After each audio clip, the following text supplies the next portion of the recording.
કચ્છના દરિયામાંથી બિનવારસી હાલતમાં કન્ટેનર મળી આવ્યું છે। અંજારના વીરા દરિયા કિનારેથી આ બિનવારસી કન્ટેનર મળી આવ્યું।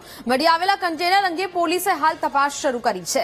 કંડલા મરીન પોલીસ અને પૂર્વ કચ્છ પોલીસે સમગ્ર મામલે તપાસ શરૂ કરી। કન્ટેનર 2 થી 3 મહિના જૂનું હોવાનું પણ અનુમાન લગાવવામાં આવી રહ્યું છે।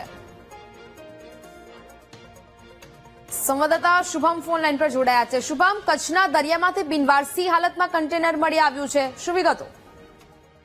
ચોક્કસ જે કહી શકાય કે પૂર્વ કચ્છ વિસ્તારનો જે દરિયા કિનારો છે, ખાસ કરીને કંડલા મરીન વિસ્તાર જે છે ત્યાં જે બિનવારસી રીતના ડ્રગ્સ અને હથિયારો મળતા હતા, ત્યારબાદ હવે જે કહી શકાય કન્ટેનરો છે તે બિનવારસી રીતના કરીને જોગણી નાર જે વિસ્તાર આવેલો છે કચ્છનો, તે નજીકથી ગઈકાલે બિનવારસી એક કન્ટેનર છે મળી આવ્યું હતું। પૂર્વ કચ્છ પોલીસ અને ખાસ તપાસ છે તે કરવામાં આવી રહી છે।